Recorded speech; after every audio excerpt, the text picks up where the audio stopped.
Hello everyone, welcome back. Today's video is going to be to discuss the debate of powder coat versus paint.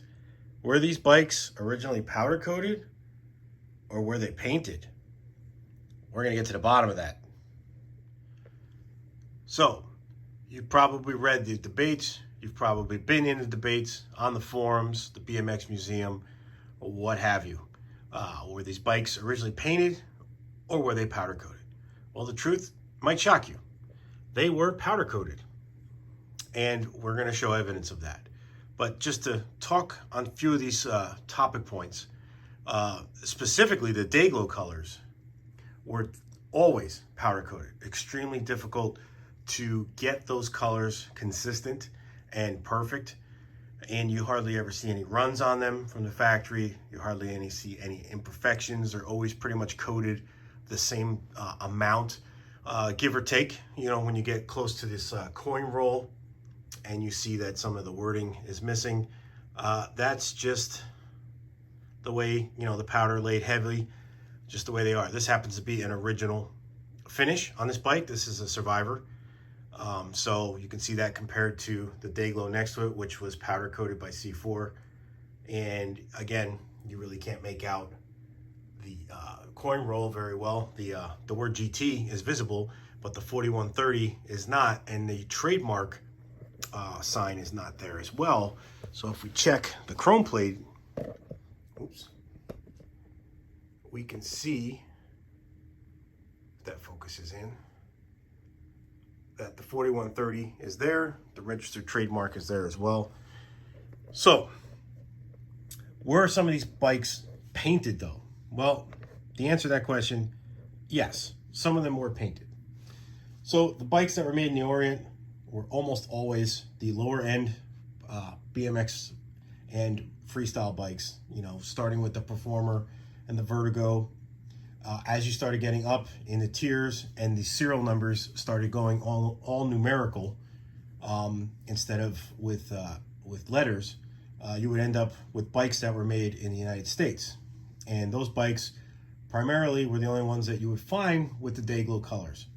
So in 1986, you would have the availability of the Day-Glo orange, Day-Glo pink, and Day-Glo yellow. Those bikes were very limited. There weren't many of them compared to the regular colors. But 1987, GT trimmed it back to just the Day-Glo pink for the Day-Glo color. They dropped the orange and the yellow, even though people say that they saw them and they exist. There is no evidence of this. Maybe one-off factory riders, what have you, custom things that may have come out of GT. But as a production bike out of a box, no, sorry. So the few colors that did sort of have this Day-Glo charm was like the electric blue, which is what you see standing in front of you. This is a 1988 Survivor Pro Freestyle Tour team model, and it is has a base of white underneath it, and that was evident by when I was removing fasteners to clean it up. You could see the mar where the white paint was showing through, or the powder, I should say. So there's that.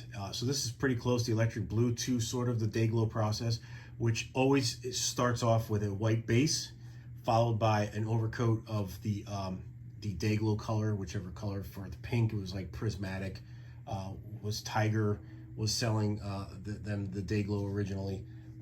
And so the bikes that were painted, the argument there, and some of them were most of the stuff, like I said, that was made in the Orient. So you would find these bikes, again, either in a frame set or a complete bike, but the quality was a whole different aspect over there. The EPA rules, everything, they could just go ahead and do liquid paint and nobody really bothered them.